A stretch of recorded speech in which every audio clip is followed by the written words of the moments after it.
সাফ অনূর্ধ্ব 17 ফুটবল চ্যাম্পিয়নশিপের ফাইনালে ভারতের বিপক্ষে মাঠে নামছে বাংলাদেশ। এর আগে পাকিস্তানকে হারিয়ে ফাইনালের টিকিট কেটেছে লাল সবুজের কিশোররা। ভারতের বিপক্ষেও শিরোপায় চোখ বাংলাদেশ অধিনায়কের। কলম্বোর রেসকোর্স স্টেডিয়ামে বাংলাদেশ সময় সন্ধ্যা 6:30টায় অনুষ্ঠিত হবে হাই ভোল্টেজ এই লড়াই।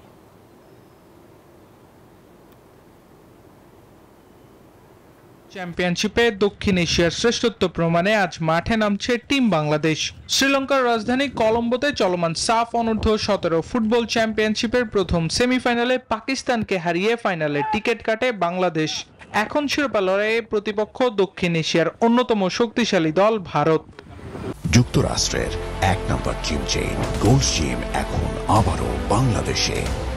বসুন্ধরা আবাসিক এলাকা ও বসুন্ধরা সিটি শপিং মলে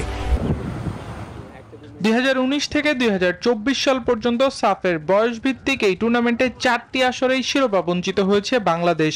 এবার শিরোপা জয়ের হাতছোঁয়া দূরত্বে দাঁড়িয়ে ফয়সাল বাহিনী, তাই তো সেই আক্ষেপ ঘুচাতে চায় অধিনায়ক নাজমুল হুদা ফয়সাল। বাংলাদেশের সমর্থকদের জন্য আমি একটাই কথা বলবো যে আপনারা যেভাবে আমাদেরকে সাপোর্ট দিয়েছেন এবং এখনো দিচ্ছেন, আপনাদের কাছে আমরা টিম ম্যানেজমেন্ট এবং প্রত্যেক প্লেয়ার কৃতজ্ঞতা প্রকাশ করছি। এবং যেহেতু এখন আমরা ফাইনালে, আপনাদের কাছ থেকে আমরা আরো বেশি সাপোর্ট চাই এবং দোয়া চাই।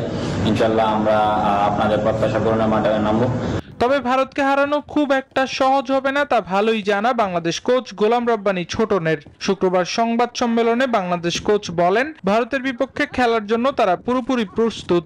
আমরা যদি আমাদের প্ল্যান অনুযায়ী খেলতে পারি এবং আমরা সাহসের সাথে এবং আমাদের একতাবদ্ধ থাকে এবং আমাদের যে বিবিএস যে গেম আমাদের ছেলেরা খেলেছে, আমাদের খেলার মধ্যে থাকতে হবে, তাহলে আমাদেরও বিরাট সুযোগ আছে। অন্যদিকে টিম ইন্ডিয়া বেশ জোরে সোরেই প্রস্তুতি নিচ্ছে তাদের শিরোপা ধরে রাখতে।